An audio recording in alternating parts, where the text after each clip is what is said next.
क्या आप जानते हैं कि मोबाइल टावर के पास जाने पर नेटवर्क तेज होने के बजाय स्लो क्यों हो जाते हैं? क्या आप जानते हैं कि प्लेन में सफर करने पर हमें कॉफी पीने से परहेज क्यों करना चाहिए? क्या आप उस इंसान के बारे में जानते हैं जो 7 दिन तक पानी के अंदर रहा लेकिन फिर भी उसे कुछ भी नहीं हुआ? क्या आपने उस गाँव का नाम सुना है जहाँ रहने वाले लोग एक दूसरे का नाम लेने के बजाय उन्हें सीटी बजाकर बुलाते हैं? या फिर क्या आप ये जानते हैं कि भारत का सबसे अमीर भिखारी कौन है? यकीनन आपने आज से पहले इतने मजेदार फैक्ट्स नहीं सुने होंगे, इसलिए वीडियो को आखिर तक जरूर देखें। फैक्ट नंबर 1, हम इंसान किसी भी जगह पर ज्यादा समय तक नहीं रुक सकते हैं सिवाय अपने घर को छोड़कर। लेकिन अगर हम आपसे कहें कि दुनिया में एक ऐसा शख्स भी है जिसने घर या होटल के बजाय पानी के अंदर रहने का रिकॉर्ड बनाया है, तो क्या आप यकीन करेंगे? दरअसल डेविड ब्लेन नाम के व्यक्ति ने पूरे 7 दिन और 7 रातें पानी से भरे एक टैंक के अंदर गुजारी थी, क्योंकि उन्हें वर्ल्ड रिकॉर्ड कायम करना था। इस दौरान डेविड को वाटर टैंक के अंदर ऑक्सीजन सप्लाई की जाती थी, जबकि उन्हें लिक्विड डाइट यानी जूस पीकर अपनी भूख मिटानी पड़ती थी। इस रिकॉर्ड को बनाने के दौरान डेविड को पानी के टैंक के अंदर ही यूरिन पास करना था, जो उनके लिए बहुत ही मुश्किल काम था। हालांकि उन्होंने सारी मुश्किलों को झेलते हुए वर्ल्ड रिकॉर्ड बनाने में कामयाबी हासिल कर ली थी। हालांकि जब उन्हें वाटर टैंक से बाहर निकाला गया तो उनकी हालत बहुत ज्यादा खराब हो गई थी, जबकि उनकी त्वचा पर अजीबोगरीब निशान बन गए थे। ऐसे में वर्ल्ड रिकॉर्ड बनाने के बाद डेविड को तुरंत अस्पताल में भर्ती होना पड़ा, जहां उन्हें लंबे इलाज के बाद डिस्चार्ज कर दिया गया था।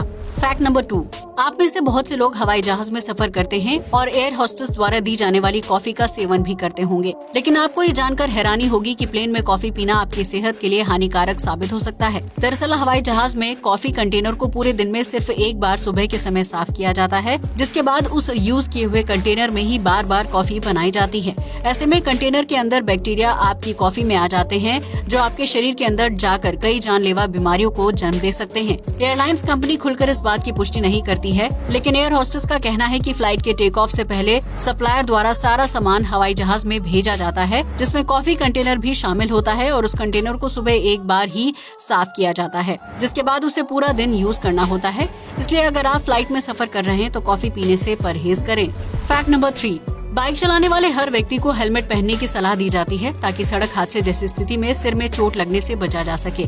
लेकिन इसके बावजूद भी लोग हेलमेट पहनना पसंद नहीं करते हैं, जिसकी वजह से सरकार ने हेलमेट पहनने का नियम बना दिया है। हालांकि इस नियम के बावजूद भी हर साल सैकड़ों लोग हेलमेट न पहनने की वजह से अपनी जान गंवा देते हैं। ऐसे में बिहार में रहने वाला एक शख्स लोगों को फ्री में हेलमेट बांटने का काम कर रहा है। दरअसल बिहार के कैमूर से ताल्लुक रखने वाले राघवेंद्र कुमार को हेलमेट मैन के नाम से जाना जाता है, क्योंकि वो पिछले कई साल से लोगों को फ्री में हेलमेट बांटने का काम कर रहे हैं। साल 2009 में दिल्ली में पढ़ाई करने आए राघवेंद्र कुमार की कृष्ण नाम के लड़के से बहुत अच्छी दोस्ती हो गई थी, जो अपने परिवार में इकलौता लड़का था। ऐसे में कृष्ण कॉलेज से घर जाने के लिए बाइक का इस्तेमाल करता था।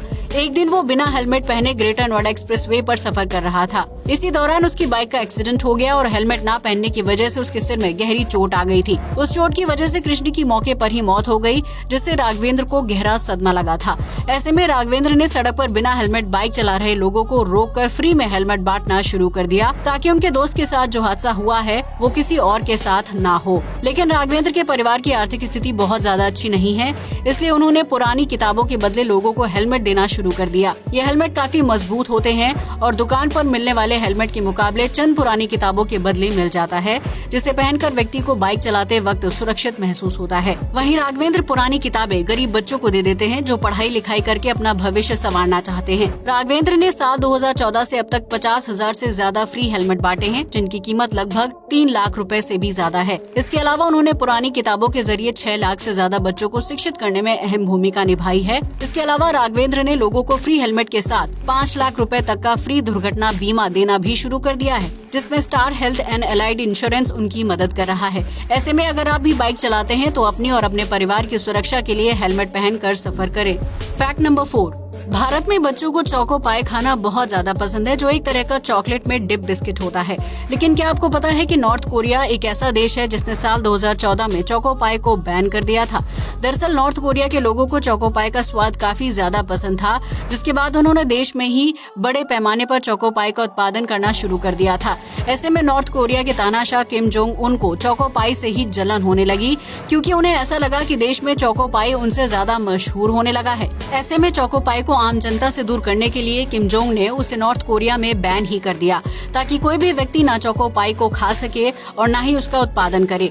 इसके अलावा किम जोंग उनको चोकोपाई का स्वाद कुछ ज्यादा पसंद नहीं था, इसलिए उन्हें ऐसा लगता था कि जो चीज उन्हें पसंद नहीं है उसका सेवन नॉर्थ कोरिया के लोगों को भी नहीं करना चाहिए। ऐसे में आप समझ ही सकते हैं कि नॉर्थ कोरिया के लोगों की जिंदगी कितनी मुश्किल भरी होगी, जहां वो अपनी पसंद के चोकोपाई बिस्किट को भी नहीं खा सकते हैं। फैक्ट नंबर 5, हमारे देश में हर गली, मोहल्ले और मिठाई की दुकान में जलेबी देखने को मिल जाती है, जो खाने में बहुत ही मीठी और स्वादिष्ट होती है। लेकिन क्या आप जानते हैं कि जलेबी का आविष्कार कहाँ हुआ था? अगर आपका जवाब भारत है तो आप बिल्कुल गलत हैं। दरअसल जलेबी ईरान से होते हुए व्यापारियों के साथ भारत पहुंची थी, जिसके बाद यहाँ के लोगों को जलेबी का स्वाद इतना ज्यादा पसंद आया कि ये हर हलवाई के मेन्यू में शामिल हो गई। ईरान में जलेबी को जोलबिया कहा जाता था, जिसे 10वीं शताब्दी के दौरान बनाना शुरू किया गया था। ईरान में रमजान के महीने में जलेबी को गरीब और जरूरतमंद लोगों के बीच बांटा जाता है, ताकि उनका मुंह मीठा किया जा सके। जलेबी उस समय के प्रसिद्ध व्यंजनों में से एक थी, जो ईरान के बाद भारत में काफी ज्यादा मशहूर हो गई थी। इस तरह ये ईरानी व्यंजन भारत से एशिया के अन्य देशों तक पहुंचा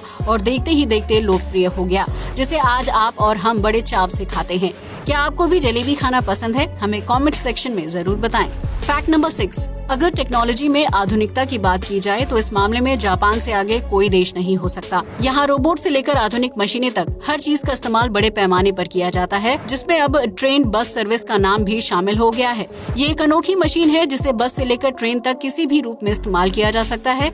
ये बस दिखने में आम बसों की तरह लगती है, लेकिन इसमें बहुत ही एडवांस फीचर्स और पहिए हैं, जिनकी मदद से इस बस को सड़क के साथ साथ ट्रेन ट्रैक पर भी आसानी से दौड़ाया जा सकता है, जिससे रेलवे स्टेशन से दूर रहने वाले लोगों को घर पहुंचने में सुविधा होती है, क्योंकि उन्हें स्टेशन पर ट्रेन से उतरकर अलग से बस या टैक्सी लेने की जरूरत नहीं पड़ती है। ये बस ट्रेन सर्विस जापान के शहरों से दूर दराज वाले गांव और कस्बों में रहने वाले लोगों की सुविधा के लिए शुरू की गई है, ताकि स्थानीय लोगों को सफर करने में असुविधा का सामना न करना पड़े। इस तरह की एडवांस सर्विस को स्टार्ट करने की वजह से ही जापान को टेक्नोलॉजी के मामले में कोई भी देश हरा नहीं सकता है, और यहाँ का लाइफस्टाइल 2022 के मुकाबले काफी ज्यादा आधुनिक है। फैक्ट नंबर 7, हर इंसान का एक नाम होता है जिससे उसे घर, स्कूल या पड़ोस में पहचाना जाता है। लेकिन आज हम आपको एक ऐसे गांव के बारे में बताने जा रहे हैं जहां रहने वाले लोगों को नाम से नहीं बल्कि सीटी बजाकर बुलाया जाता है। जी हाँ, आपने बिल्कुल सही सुना। भारत के मेघालय राज्य में कोंगथोंग नाम का एक छोटा सा गांव है, जहां हर व्यक्ति के लिए हर प्रकार की सीटी या धुन तय की जाती है और उसे जीवन भर उसी सीटी के साथ पुकारा जाता है। इस गांव में खासी जनजाति के लोग रहते हैं, जो बच्चे के पैदा होने पर उसका नाम 30 सेकंड लंबे संगीत या सीटी के ऊपर रखते हैं।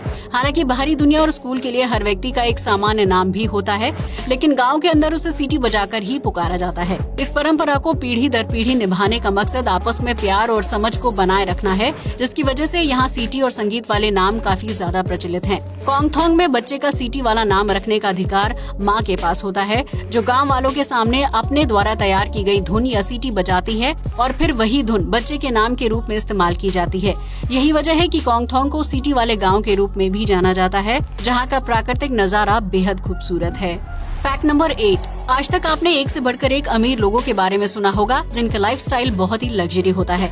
लेकिन क्या आपने भारत के सबसे अमीर भिखारी के बारे में सुना है, जिसने भीख मांगकर करोड़ों की प्रॉपर्टी जमा कर ली है? अगर नहीं तो हम आपको बता दें कि भरत जैन नाम का ये शख्स भारत का सबसे अमीर भिखारी है, जो मुंबई के परेल इलाके में भीख मांगने का काम करता है। भरत जैन ने भीख मांग कर इतनी संपत्ति इकट्ठा कर ली कि उन्होंने मुंबई में 70 लाख रुपए की कीमत वाले 2 फ्लैट खरीद लिए थे, जबकि वो हर महीने भीख मांगकर तकरीबन 75,000 रुपए कमा लेते हैं। इसके अलावा भरत जैन के पास 2 दुकानें भी हैं, जिन्हें उन्होंने किराए पर लगा रखा है, और वो एक स्टेशनरी का बिजनेस भी चलाते हैं। ऐसे में अगर भरत जैन की सारी कमाई की गिनती की जाए तो वो भारत में बड़ी नौकरी करने वाले लोगों के मुकाबले कई गुना ज्यादा कमाई करते हैं। हालांकि भरत जैन की ये कमाई पूरी तरह से गुप्त थी, जिसकी वजह से उन्होंने सालों तक कोई टैक्स नहीं भरा और लोगों की जेब से थोड़ा थोड़ा धन निकालते रहे। अब आपको समझ आ ही गया होगा कि आपकी जेब से निकलने वाले 2 या 5 रुपए का सिक्का भिखारी को कितना अमीर बना सकता है। इसलिए अपनी मेहनत की कमाई को इस तरह से बर्बाद होने से बचाएं और सिर्फ जरूरतमंद लोगों की ही मदद करें। फैक्ट नंबर 9, दुनिया भर में मोबाइल नेटवर्क का जाल बिछा हुआ है, जिसके लिए जगह जगह पर कंपनी टावर लगाती है। ऐसे में खराब नेटवर्क या सिग्नल की समस्या का सामना करने वाले लोगों को अक्सर ये लगता है कि टावर के पास खड़े रहने पर उनकी समस्या हल हो सकती है, लेकिन इसके ठीक उल्टा टावर के पास जाने पर नेटवर्क स्लो हो जाता है। क्या आपने कभी सोचा है कि ऐसा क्यों होता है? अगर नहीं तो हम आपको बता दें कि ये रेडियो एक्टिव तरंगों की वजह से होता है। दरअसल एक मोबाइल टावर से बहुत सारे मोबाइल फोन कनेक्ट रहते हैं जो हर वक्त इंटरनेट और कॉलिंग के लिए एक्टिव होते हैं। ऐसे में मोबाइल टावर के एंटीना के पास एक रेडियो एक्टिव जोन तैयार हो जाता है, जिसकी वजह से टावर के पास जाने पर सिग्नल बेहतर होने के बजाय स्लो हो जाते हैं। ऐसे में अगर आप भी अच्छे सिग्नल की चाह में मोबाइल टावर के करीब जाने की कोशिश करते हैं तो ऐसा करने से आपके मोबाइल में स्लो नेटवर्क की दिक्कत पैदा हो जाएगी, जबकि हैकर्स के लिए आपके मोबाइल को हैक करना बहुत ही आसान हो जाएगा। इसलिए अगर आप अच्छा नेटवर्क चाहते हैं तो मोबाइल टावर से लगभग 300 मीटर की दूरी पर रहें और अच्छी स्पीड का मजा लें। आज के लिए बस इतना ही। जय हिंद दोस्तों।